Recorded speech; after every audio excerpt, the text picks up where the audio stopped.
Di balik gemerlap kota, ada denyut yang tidak pernah kita dengar.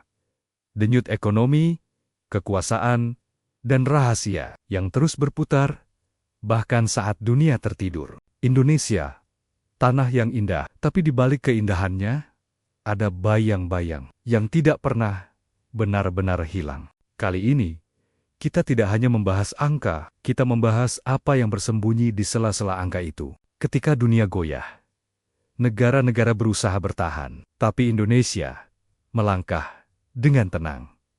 Terlalu tenang, tenang yang hanya muncul ketika ada sesuatu yang tidak dibicarakan. Surplus perdagangan, simbol stabilitas, simbol kekuatan, tapi surplus juga bisa menjadi topeng yang menutupi fakta bahwa ekonomi ini masih berjalan di atas fondasi rapuh.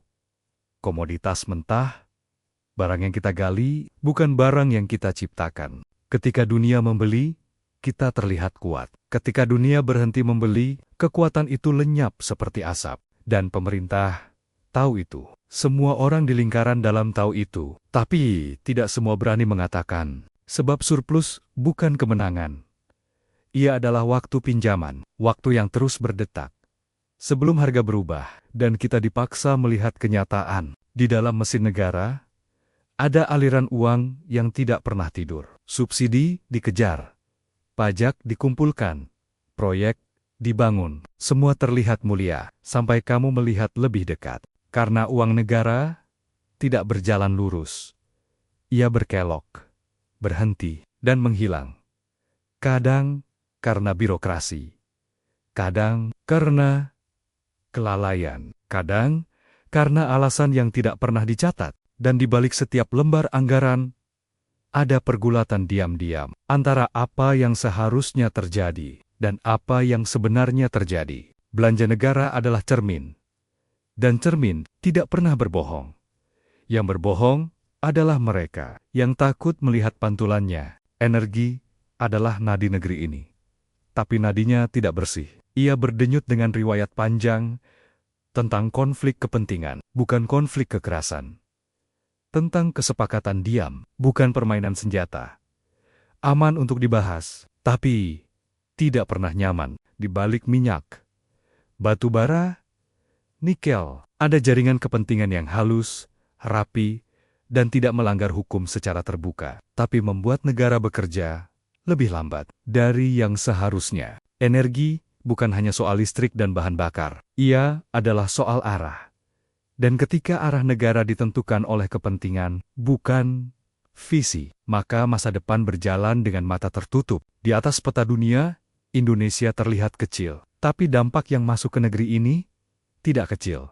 Ketika dua raksasa berseteru, gelombang kejutnya sampai ke rumah kita.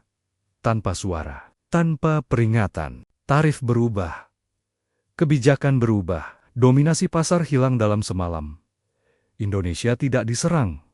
Tidak, hanya ditarik ke kiri dan kanan oleh kekuatan yang lebih besar. Tidak ada senjata, tidak ada darah. Tapi ini tetap perang. Perang tanpa peluru yang bisa mengguncang ekonomi lebih keras dari konflik bersenjata. Dunia tidak stabil. Dan ketidakstabilan selalu mencari celah. Inflasi, nilai tukar, krisis pangan, perubahan iklim bukan musuh nyata, tapi ancaman yang menyelinap. Indonesia kuat, tapi kekuatan bukan jaminan.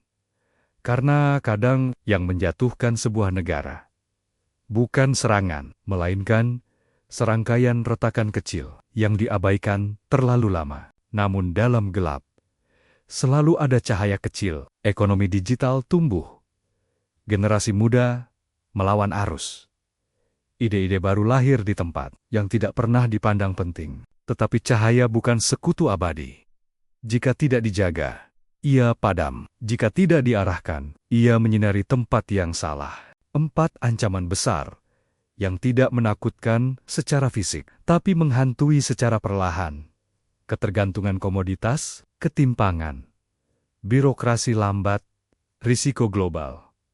4 bayangan yang selalu berjalan di belakang kita. Tidak pernah berteriak, tidak pernah membuat headline, tapi selalu ada. Seperti langkah di malam sunyi, Negara ini kuat, sangat kuat, tapi setiap kekuatan punya sisi rapuh. Dan sisi rapuh itu hanya terlihat oleh mereka yang mau membuka mata lebih lama dari orang lain. Karena masa depan tidak datang tiba-tiba. Masa depan terbentuk dari pilihan-pilihan kecil yang kita buat hari ini. Pilihan yang sering tidak kita sadari. Pada akhirnya, ekonomi hanyalah cerita panjang tentang siapa yang bergerak dan siapa yang diam, siapa yang melihat dan siapa yang memilih memalingkan wajah, dan setiap cerita selalu punya bayangan, termasuk cerita Indonesia.